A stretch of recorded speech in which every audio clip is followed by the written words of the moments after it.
Starting a business? Starting a business. Everybody's got an idea. They want to get it out there. I say we teach them how. Let's do it.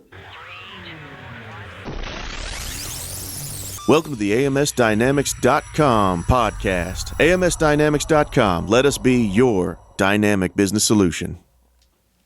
Well, I'm Ash. I'm Tiny. We are with AMS LLC, AMSDynamics.com. Let us be your dynamic creative solution. And so we are doing a 5-part podcast right now, reference startups. We're starting up businesses. Everybody out there has an idea for something that they would like to provide to people, a product that they see a need for, a service they see a need for, even something as simple as a book they want to write, some bit of entertainment that they want to get out there. They just don't know where to start. They don't know how to go about doing it. Yeah. And I would like to provide that information for people, get that out there so that they can learn how they can simply start a business and get that passion that they've got, get it out there for people to be able to enjoy. Okay, so there's 4 parts to this, correct? We are going Not to counting this one. Yeah, so we're going to be breaking it. It's a 5-part series. We're going to be breaking it down into 4 segments that we consider to be important for somebody to have lined up and for them to understand and not be afraid of before they begin. Yeah. You know, something that you don't understand, people are they have that apprehension about it. Mm-hmm. When you go to a new place for the first time, you're not sure. It's like, oh, where do I park? Where do I go in? Am I going to be comfortable? Well, some people can dive in and find success, and some people need a lot of planning. I'm kind of somewhere in the middle. I think most people are somewhere in the middle between the 2 extremes. And we want to make sure that we strike that balance so that Yeah. the people who need some guidance are able to get it. That way, when they begin the journey, they're not apprehensive about it because they've kind of have an understanding that, you know what, Ash and Tiny told me about that. Mm-hmm. I know to expect that. Try to give value. So one of the first things about startup is the idea. Yes, the idea. Now, the importance about startups is that you have something inside you that is of value to other people. And people are, all of us that have that, they kind of worry about, well, if I bring that out, is it going to be appreciated? Is it going to be understood? Is it going to be something that people do feel like has value? We've all heard of Imposter Syndrome. Yeah. You know, where people feel like I'm out here and I'm doing this, I'm saying that I can do this, I'm presenting myself as someone who can do this, but internally I kind of feel like I'm an imposter. Should I be charging money for this? Should I be out here offering this as a service? And the answer is most of the time, yes. If you have a reasonable level of qualifications and you can be out there doing it, then yeah, you are ready. Mm-hmm. Now the idea that you have, that's something that you're passionate about. If you fall asleep and you're thinking about it, you wake up and you're thinking about it, or even during the day, as you go through your daily life, you experience times where you're like, I really need this product that I've been thinking about. Yeah. It would solve this problem for me, and it's not out there. I can't find it. Make it. Make that product. To have that idea, the initial inspiration is there. Go with it. Take the time to sit down. I mean, I'm a big fan of a notepad. Some people, they like to draw things out. They like to sit down at the computer and kind of type out an idea. You and I both know people who would rather sit down and type rather than. But I mean, we're 80s kids. We kind of partial to the old yellow notepad. You sit down and I see you've got your yellow notepad right there on the desk. It's all sketch. Yeah, I sketch. That's how problems. I think of ideas and problem solve through sketching. Mm-hmm. And you've seen me. I hit a dry erase board and I flowchart. Yeah, squares and arrows and flowchart. Take your idea and flesh it out. And make it something that has scope, that's detailed. There was a great book that I read. It was by Orson Scott Card, and he talked about the differences in fears. And so when he defined fears, he classified dread, terror, and horror. And it doesn't really matter the other two. I'm not going to belabor the point, but dread is the most powerful form of fear because dread is what you feel when you know there's something to be afraid of, but it doesn't have any scope or definition. Mm-hmm. The example he gives is when you walk into the house, you go to the kids' room, and the window's open, the curtains are billowing, the kids are gone. Okay, that's dread. You don't know what the scope is of it. So when you have an idea, but you don't really have defined borders for it, that's where that apprehension comes from. The idea feels so big, it feels like you may not be big enough and strong enough to take it where it needs to go. So get down on your notepad, your dry erase board, whatever it is that you do. Even get into your Excel spreadsheet, whatever it is. Well, me and you also, we'll sit around and just throw ideas out and brainstorming. Man. I love we do a lot of brainstorming. Yeah. Okay. Love brainstorming. Bounce those ideas off of somebody that you trust.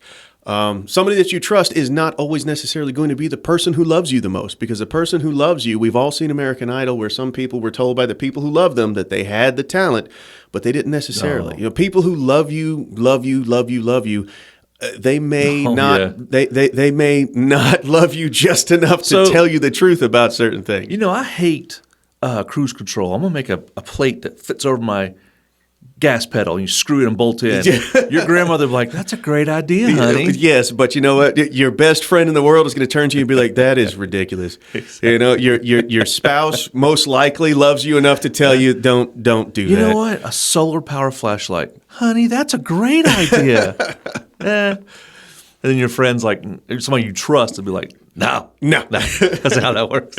So after idea is problem solving. That's another thing we're going to talk about. Yes. So when you have the idea, you get it fleshed out, you give it some defined borders, it's got some specifics, it's got some detail to it, and you say, okay, these are the things that I need to accomplish that will make me feel like I've brought my idea into the world.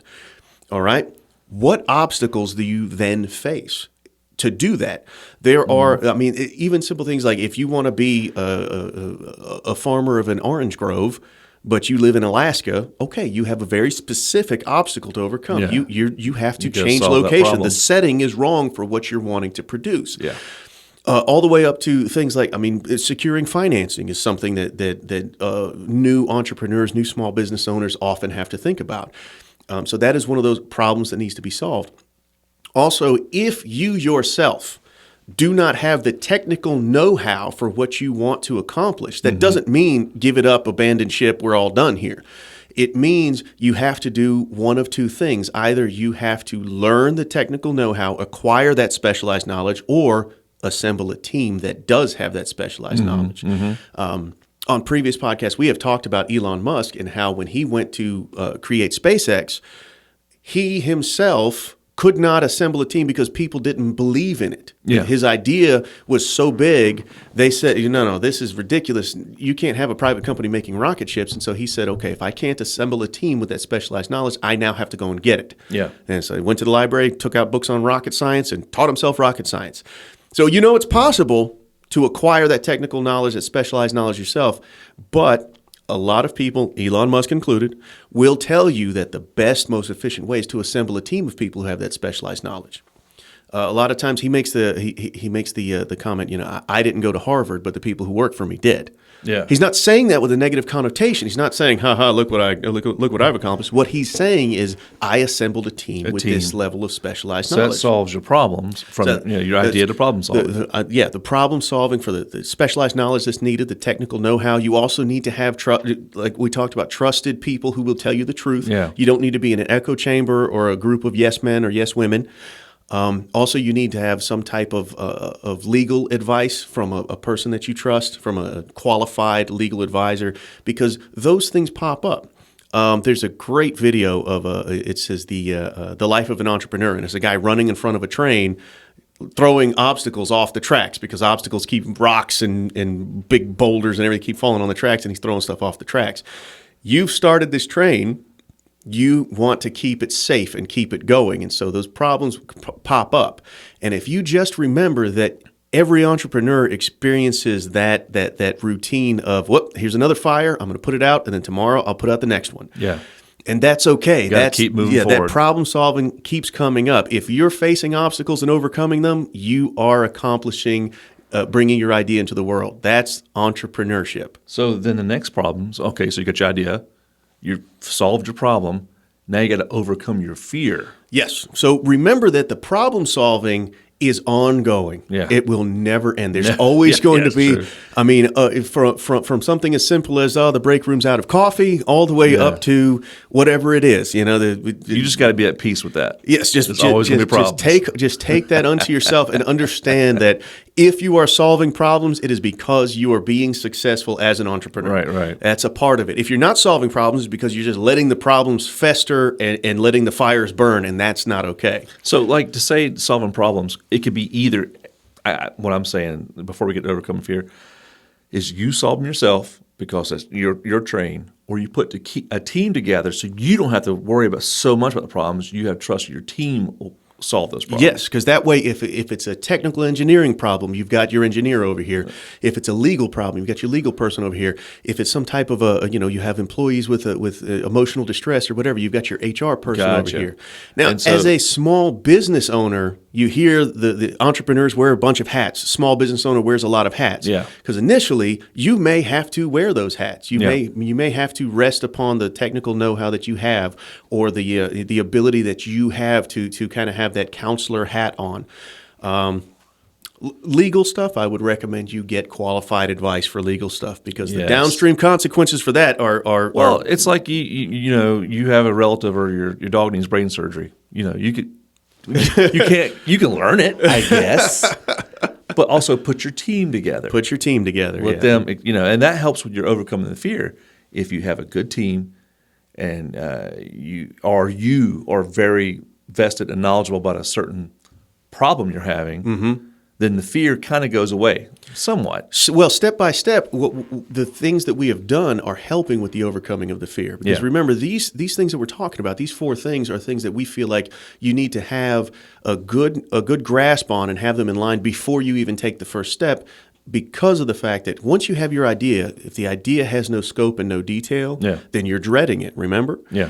But once the idea has scope, it has detail, it has defined borders and boundaries, okay, this is what I'm going after, this is what I'm going to accomplish. You determine how manageable it is, and then you can break it up into pieces to make it more manageable.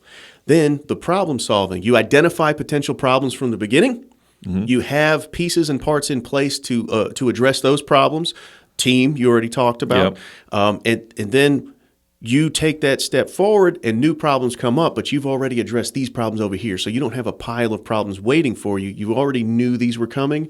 Now you just address the unexpected ones. So little by little, we are putting fail-safes in place to help us to overcome the fear. Right. But a time will come at which you have to look that fear in the face and say, okay, I am not an imposter. I have done the legwork. I have set down my ideas onto paper or dry erase board or Excel spreadsheet or whatever. I have identified problems. I have put methods and fail-safes in place for those problems that I can see. I'm ready. I accept that new problems will come up. I'm ready to take those on, and then take that plunge past the fear. Gotcha. And so the last step is useful versus entertaining. So this is one of those, I have a list of things that I wish I had known growing up, right? Right. And you know what? We'll do a future podcast on that because I think it's important. Okay. But one of them is that I wish I had known that there are only 2 ways to increase your income and 2 ways to increase your value to society at large. Okay, so increase your value, which translates to either clout or money. That's respect or income or both. Yeah. And so those 2 ways are either become more useful or become more entertaining. So be a better plumber or better dancer. Be a better plumber or better dancer, exactly. Okay. Be a better contractor or a better comedian. We talked a minute ago about how there are people who just inside of them they have a burning desire to write a book. Right. All right. So is it a fantasy novel? Or is it a book on how to build the best, most solid deck that's out? You want a deck on your house? This book will tell you step by step. I mean, are you going to be a Cressley Cole or are you going to be a Bob Vila? So useful or entertaining. God, Bob Vila. Yeah. Oh, yeah. I took it back, dude. Yeah. If you, some people may not know who he is. Bob Vila was the do-it-yourself home improvement guy of do-it-yourself home improvement guys. Tim the Toolman Taylor hated Bob Vila because Bob Vila was the guy that Tim the Toolman Taylor wanted to be. Yeah. The show had a rivalry between them two, correct? I can't remember. Home Improvement. Yeah, Home Improvement. The show with Tim Allen. It had a fictional. A fictional rivalry between first home and garden TV Before Home and Garden Before TV was out. HGTV was out there, it was Bob Vila's books. Oh my gosh. Yes, I honestly, no joke, I assisted my aunt in repairing her dishwasher based upon his dishwasher repair book. You remember that? He had that infomercial where he had the book series and he showed how to repair a dishwasher from steps in the book. Oh my gosh. I'm telling you, yeah. Didn't he also sponsor Sears back when Sears was around? I don't know. Craftsman Tools? I really don't know. Oh my gosh. We- Bob Vila, bro, you brought back some rushing memories of a person who is. Wow, okay. Anyway. 1980s junkies over here. We love the 1980s. Bob Vila. I said it and I'll say it again. But he was useful. Yes, so his thing was being useful. Right. Very, very useful. But you had other people that were very, very entertaining. And so the value that they have is exactly proportionate to either the usefulness that they bring to the community or the entertainment that they bring to the community. I think an example we've given in a previous podcast was that you've got a Lamborghini over here, but you've also got a combine, a farm combine over here. The price tag is comparable to the two. A Lamborghini is not useful. It's just not. Like, it's not going. Nobody wakes up and says, I absolutely need a Lamborghini or I will go bankrupt. But the farm combine is useful. People need that. Otherwise, the farm's going to go bankrupt. But we can agree that the Lamborghini is a lot more entertaining than the farm combine. Yeah. Oh, yeah. So useful versus entertaining, you can see that the usefulness and the entertainment value can be deemed to be equal in monetary value and even in respect, because there is the same level of respect, just in a different way. Raise one or the other or both, and you can increase your respect, your clout, and your income. And so you can create a product that's useful, create a product that's entertaining. You can create a service that's useful, a service that's entertaining. You can create a book, a YouTube channel. Whatever it is, it can be either useful or entertaining. Just remember that if you want to provide more value to the community and begin to get more respect and or more income from it, you have to increase the amount of usefulness or the amount of entertainment value. So if This you can podcast have is brought to you by AMS LLC out of Greensboro, North Carolina. AMS LLC is a full-service business consultation firm that provides tax services, accounting, and bookkeeping and payroll. And then there's the division that Ash and I work in, AMS Dynamics. We provide creative solutions, including logo design, videography, photography, website, social media, anything that you need for your creative solutions for your business. That's right. On our website, if you go to amsdynamics.com, you want to book an appointment for any of those things or a consultation, check it out. Book now up top corner. Set up a schedule with us. Come on to the office, or we can do it via Zoom or by phone call or however is more convenient for you. And the website has a comprehensive list of all the services that we provide, along with a description of each one. And you can contact us and find out more information about it. Check out amsdynamics.com. Oh, man, I got a little button trigger happy there. He was in the middle of a conversation. That's okay. It's all right. A little. You know what? We need to do a little plug for AMS and give them their due. And if you interrupt me with it, that's okay. Yeah, I was going to say, I was like, time to pay the bills. I thought you was going to pause, and I was going to hit the button. That's all right. I looked you in the eye, and I was just going towards the button.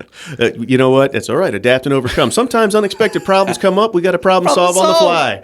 Problem solve on the fly. I just hope we're providing some entertainment value along with the useful information that we're giving. Yeah. So the next 4 podcasts after this one, we're gonna break it down into detail. So we'll have a podcast episode about each of the 4 things that we just talked about. first one, idea. Yep. Then problem solving. Then overcoming fear, and then useful versus entertaining. Yeah, and then after that, we'll go on into some of the nuts and bolts types of things. Right. One of the things that always frustrates me is when you get some type of guidance from someone where they give these big concepts, but they don't give you the nuts and bolts of what you actually have to do. Oh, I got 10 million subscribers, or I made $10,000 in sales a month, blah, blah, blah, blah, blah. And it's like, yeah, but how? what do What I did you do tomorrow? Yeah, exactly. So we will get into that. But these 4 parts are so important because these are the 4 parts that keep people from actually getting started. Without these 4 parts in line, people have too much dread too much apprehension to actually take the plunge. Right. You don't need to, I think it was Martin Luther King who said, you don't have to see the whole staircase, you just need to see the first step. In this particular case, I'm out to show people how to get those 4 steps in line so that you can see those, see how you can overcome them, surmount them, and that way you won't feel that dread, that apprehension about actually stepping forward, taking that first step into Right. starting your own business. Well, if you have any questions about anything coming up in the future or past podcasts, our last series was about primal branding. Great podcast. Go check it out. Oh, yeah. We're on Spotify, Apple, Google. We're on everything. We're on just about every podcast platform. iHeartRadio. Check out amsdynamics.com, amsdynamics.com. And you can email us at info@amsdynamics.com if you have any questions, and we will get back to you. This is Ash. And this is Tiny. Thank you for listening.